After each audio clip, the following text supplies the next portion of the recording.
স্বাগত দীপ্ত সংবাদের সাথে আছি আমি কাজী আসিফুজ্জামান। ঈদযাত্রার দ্বিতীয় দিন বিকেল থেকে সড়ক পথে গাজীপুর অংশে যানজট ও বৃষ্টি ভোগান্তি হয়ে দেখা দিয়েছে। তবে বৃহস্পতিবার সকাল থেকে যানজট কিছুটা কমে এসেছে। ঢাকার মহাখালী বাস স্ট্যান্ডে কয়েকটি রুটে বাস না পেয়ে যাত্রীদের দীর্ঘ সময় অপেক্ষা করতেও দেখা গেছে। গাবতলী বাস টার্মিনাল থেকে নির্ধারিত সময়েই ছেড়ে যাচ্ছে দূরপাল্লার যানবাহন। এতে যাত্রীদের মধ্যেও দেখা গেছে স্বস্তির ছাপ। জ্বালানি নিয়ে ভোগান্তির কথা জানান পরিবহন চালকরা। তারা জানান এতে করে ফিলিং স্টেশনগুলোতে ঘুরে ঘুরে তেল সংগ্রহ করতে হচ্ছে, ফলে অনেক সময় লেগে যাচ্ছে জ্বালানি নিতে।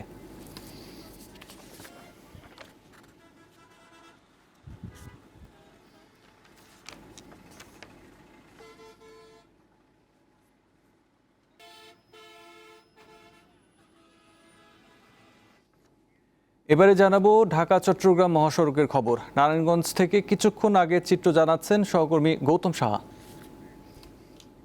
ঈদ যত ঘনিয়ে আসছে মহাসড়কে বাড়ছে মানুষের চাপ। সকাল থেকে নারায়ণগঞ্জের ঢাকা সিলেট ঢাকা চট্টগ্রাম মহাসড়কের যেই অংশগুলিতে বাস কাউন্টার রয়েছে সেখানে কিন্তু মানুষের ভিড় লক্ষণীয়, এবং সেই সাথে আমরা দেখেছি মহাসড়কগুলিতে যানবাহনের চাপও কিন্তু লক্ষ্য করা যাচ্ছে। মানুষের ভিতরে এক ধরনের ঈদের আমেজ এখন পর্যন্ত কাজ করছে। তবে মানুষ কিন্তু যাত্রাপথে তাদের স্বস্তির কথা জানাচ্ছেন। কোথাও কোনো যানজটের চিত্র এখন পর্যন্ত খবর আসেনি। তবে যান চলাচল কিন্তু একেবারেই স্বাভাবিক গতিতেই চলছে। তবে যাত্রীরা কিন্তু এক প্রকার অতিরিক্ত ভাড়া আদায়ের অভিযোগ করছেন।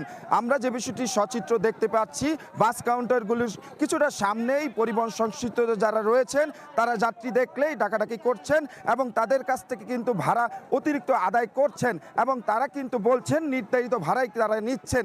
তবে এই অতিরিক্ত ভাড়া বন্ধে জেলা প্রশাসনের পক্ষ থেকে একাধিকবার কিন্তু তারা অভিযান করছেন। তারাও কিন্তু সেখানে গিয়ে সেই অতিরিক্ত ভাড়া আদায়ের বিষয়টি পর্যবেক্ষণ করছেন। তবে পরিবহন স্টাফরা বলছেন তারা নির্ধারিত ভাড়াই কিন্তু নিচ্ছেন। এক প্রকার সরকার নির্ধারিত ভাড়াই তারা দাবি করছেন, নিচ্ছেন। তবে অতিরিক্ত ভাড়ার বিষয়টি কিন্তু থেকেই গেছে, এবং ঢাকা সিলেটের মহাসড়ক এবং ঢাকা চট্টগ্রাম এশিয়ান মহাসড়কের যেসব গুরুত্বপূর্ণ সড়কগুলো রয়েছে সেখানে কিন্তু গাড়ি থামিয়ে যাত্রী নেওয়ার কারণে কিছুটা জটলা তৈরি হচ্ছে, এবং সেই সাথে কিন্তু মানুষ যান চলাচল করছেন। তবে যান চলাচল কিন্তু স্বাভাবিক প্রক্রিয়ায় হচ্ছে ঢাকা সিলেট ঢাকা চট্টগ্রাম মহাসড়কে, এবং প্রশাসনের নজরদারি করা হচ্ছে। কোথাও কোনো অপ্রীতিকর ঘটনা এবং দুর্ঘটনার খবর এখন পর্যন্ত পাওয়া যায়নি। তবে যান চলাচল স্বস্তিতে হওয়ায় মানুষ কিন্তু ঈদে গরমুখ মানুষ আনন্দের মাঝেই কিন্তু বাড়ি ফিরছেন। এই ছিল আসলে আমার কাছে ঢাকা চট্টগ্রাম মহাসড়কের ঈদ গরমুখ মানুষের এই পর্যন্ত সর্বশেষ। ঈদযাত্রায় ঢাকা টাঙ্গাইল মহাসড়ক ও যমুনা সেতুর খবর জানাতে যোগ দিচ্ছেন সহকর্মী সুমন খান। জানাবো সেখানকার চিত্র। ঢাকা টাঙ্গাইল মহাসড়কে সকাল থেকে যে চিত্র আমি দেখেছি, সকাল থেকে গাড়ির প্রচুর চাপ রয়েছে এবং কিছু জায়গায় গাড়ি ধীরগতিতে চলছে। এছাড়া 24 ঘন্টায় যমুনা সেতুতে টোল আদায় হয়েছে প্রায় 7 কোটি টাকার মতো, এবং কি গাড়ি পারাপার হয়েছে 70 থেকে 80 হাজারের মতো। আপনি গাড়ির তথ্য আমি জানিয়ে রাখি, কালকে ঢাকা রেঞ্জের ডিআইজি যেটি বলেছে যে আজকে এবং কি কাল শুক্রবার যে গাড়ির চাপ পড়বে, এই চাপ সামলাতে ঢাকা পুলিশ সহ এবং কি সেনাবাহিনী সহ এবং কি পুলিশের একাধিক সদস্য সহ কাজ করবে। এছাড়া আমি যে স্পটটিতে বর্তমানে রয়েছি এর থেকে একটু সামনের দিকে একটি দুর্ঘটনা ঘটে সকালবেলাতে, একজন মোটরসাইকেল চালক নিহত হন। তো এছাড়া ছোটোখাটো কোনো দুর্ঘটনা ছাড়া এখন পর্যন্ত কোনো অপ্রীতিকর কোনো বড় ধরনের দুর্ঘটনা ঘটেনি।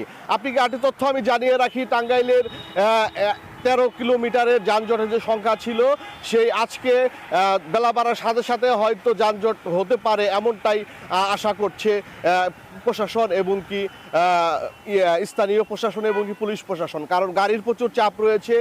ঢাকা আশুলিয়া যে শ্রমিকরা আছে তারা ছুটি পেয়েছে, ঈদে ঘরমুখ মানুষের প্রচুর চাপ।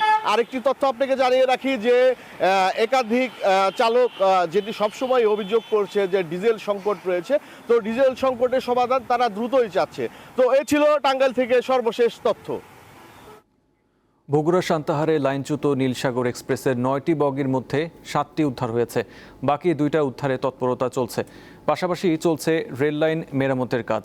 উত্তরের ওই রুটে সরাসরি ট্রেন চলাচল বন্ধ থাকায় বিকল্প ট্রেনগুলো এই স্থানে যাত্রী নামিয়ে দিচ্ছে। পরে হেঁটে দুর্ঘটনা কবলিত স্থান পার হয়ে যাত্রীরা অন্য একটি ট্রেনে করে নিজেদের গন্তব্যে যাচ্ছেন। এর আগে বুধবার বগুড়ার সান্তাহারের ডাকবাড়ি এলাকায় নীলসাগর এক্সপ্রেসের 9টি বগি লাইনচ্যুত হয়। এতে আহত হন অর্ধশতাধিক যাত্রী। দুর্ঘটনার পরপরই লাইনচ্যুত বগি উদ্ধার ও রেল লাইন মেরামতের কাজ করছেন শত শত কর্মী।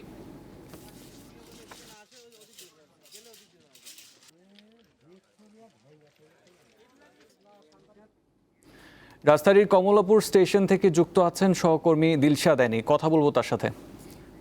অ্যানি, সকাল থেকে যেসব ট্রেন ছেড়ে যাচ্ছে সেগুলোতে যাত্রী চাপ কেমন দেখছেন, আর কোনো ট্রেনের যাত্রা বিলম্ব হচ্ছে কি আমাদের জানাবেন।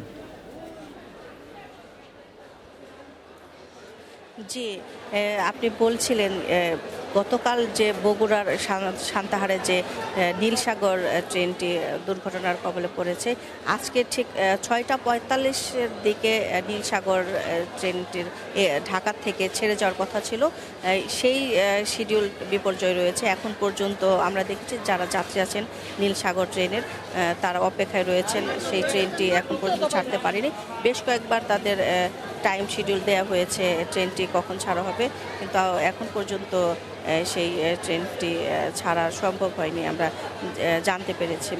আর যাত্রী চাপের যেটা কথা বলবো, এই কয়েকদিন ধরে যাত্রী চাপ থাকলেও সেরকম আসলে দেখা যায়নি, ভিড়ভাট্টা দেখা যায়নি, কারণ খুব সুশৃঙ্খলভাবে সুন্দর করে এই কমলাপুর স্টেশন থেকে যারা গিয়েছেন, অনেক আমরা যাত্রীদের সাথে কথা বলেছি, এই কয়েকদিন জুড়ে তারা স্বস্তিতে যাবেন এবং নির্বিঘ্নে যাবেন এই প্রত্যাশা নিয়েই বেশিরভাগ মানুষ ট্রেনে করে যাত্রা করেন, ঘরে ফিরতে চান। তো গতকাল পর্যন্ত যেটি দেখেছি, যাত্রী চাপ থাকলেও এরকম আমরা ভিড় দেখিনি। আজকে যেমনটি হয়েছে সেটা মূলত প্রভাব পড়েছে গতকাল বগুড়ায় যে ট্রেনটি দুর্ঘটনার কবলে পড়েছে, মূলত সেই কারণে আজকে প্রচণ্ড ভিড় আমরা দেখেছি। টিকিট কাউন্টার যেখানে আছে সেখানেও আমরা দেখেছি যে অনেক লোক আছেন যারা টিকিটের প্রত্যাশায় রয়েছেন। আর সেই সাথে যারা টিকিট কেটেছেন, যেহেতু শিডিউল বিপর্যয়ের ঘটনাও আছে, দুটি ট্রেনে নীলসাগর থেকে শুরু করে আরেকটি ট্রেনে শিডিউল বিপর্যয়ের ঘটনা রয়েছে, সেক্ষেত্রে যারা যেতে পারছেন না তারাও প্ল্যাটফর্মে অপেক্ষা করছেন। প্ল্যাটফর্মের বাইরে টিকিট চেকিং যে পদ্ধতি যেটা আছে, একজন একজন করে ঢোকানো হচ্ছে, সেখানেও কিছুটা জট আমরা দেখতে পেয়েছি, কারণ লোক তুলনামূলকভাবে আজকে বেশি।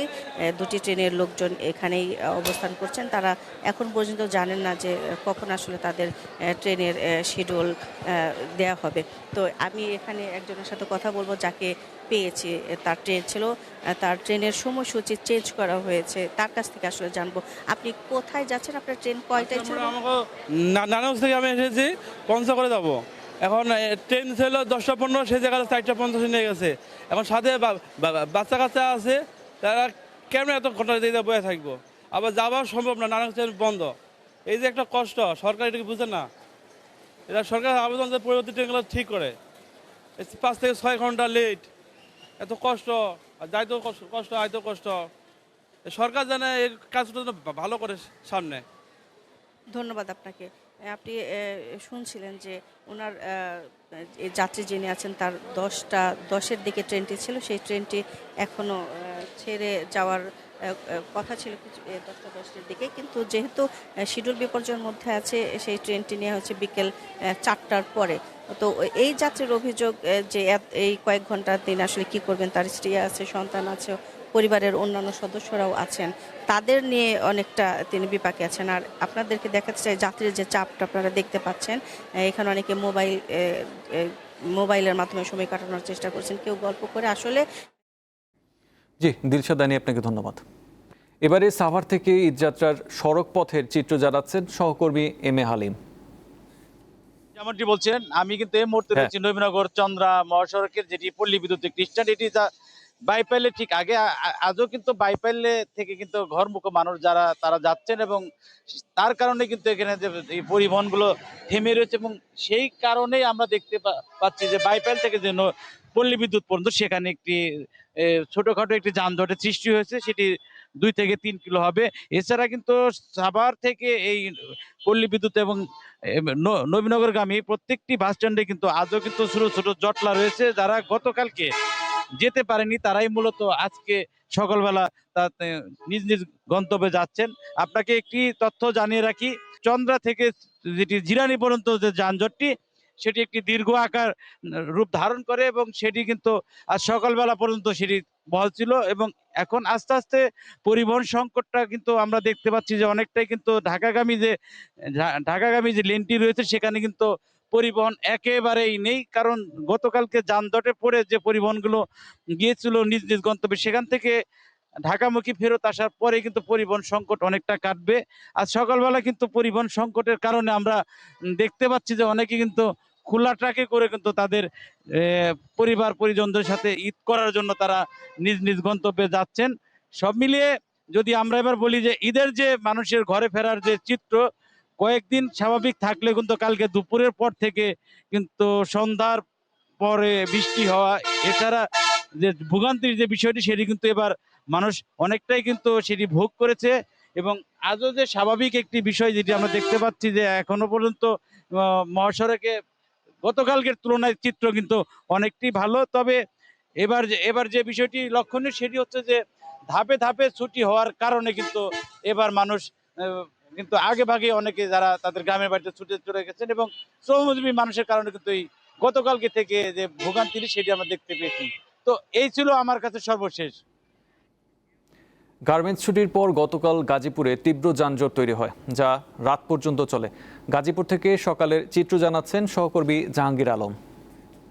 রয়েছে ঢাকা টাঙ্গাইল মহাসড়কের চন্দ্রাত্রী মোড় এলাকায় রাতভর বৃষ্টির পর যানজটের মুখেই কিন্তু উত্তরবঙ্গগামীর বিভিন্ন যাত্রীরা বিভিন্ন গণপরিবহনে যাচ্ছে, যে ঈদের আনন্দ উপভোগ করতে তারা যে উপায়ে পারছেন সেই উপায়ে তারা যাচ্ছেন, ট্রাকে কিংবা বাসে এবং ট্রাকের ছাদে এবং মালবাহী ট্রাকের মধ্যে করে যাচ্ছেন।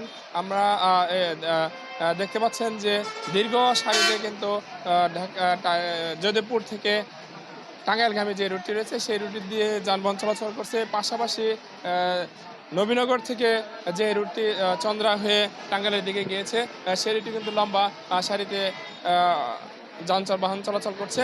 আমরা গতকাল কিন্তু সন্ধ্যার পরে বৃষ্টি হওয়ার পরে এই মহাসড়কে প্রায় দীর্ঘ 20 কিলোমিটার এলাকা জুড়ে কিন্তু যানজট ছিল এবং যানজট এবং বৃষ্টি উপেক্ষা করেই কিন্তু গণপরিবহনের যাত্রীরা ভোগান্তির মধ্য দিয়েই তারা বিভিন্ন স্থানে গিয়েছেন এবং আজও যাচ্ছেন, কেননা আজ কিন্তু গাজীপুরের সকল পোশাক কারখানা ছুটি হয়ে গেছে এবং বেলা বাড়ার সাথে সাথে কিন্তু যাত্রী এবং মানুষের চাপ বাড়ছে।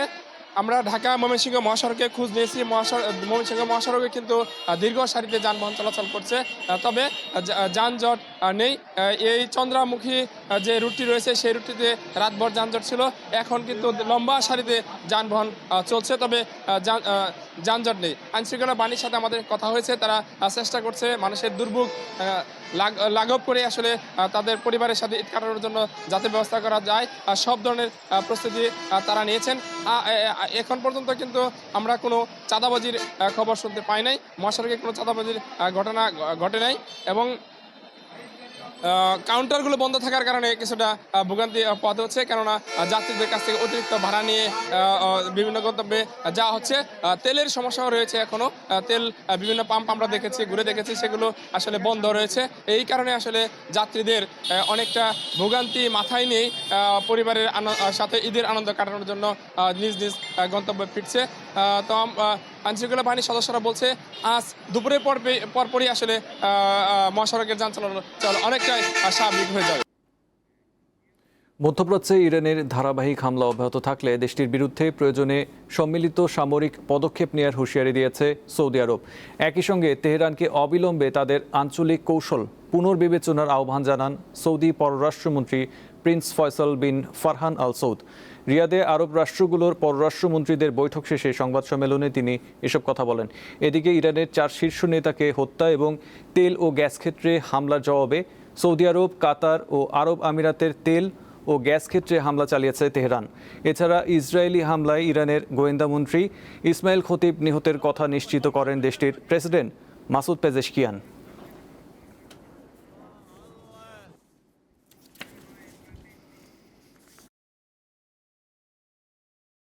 এই ছিল দীপ্ত সংবাদে। পরবর্তী সংবাদ 12টায় দেখার আমন্ত্রণ রইল। এছাড়াও তথ্য বিনোদনের জন্য চোখ রাখুন দীপ্ত টিভি ডিজিটাল প্ল্যাটফর্মগুলোতে। ধন্যবাদ।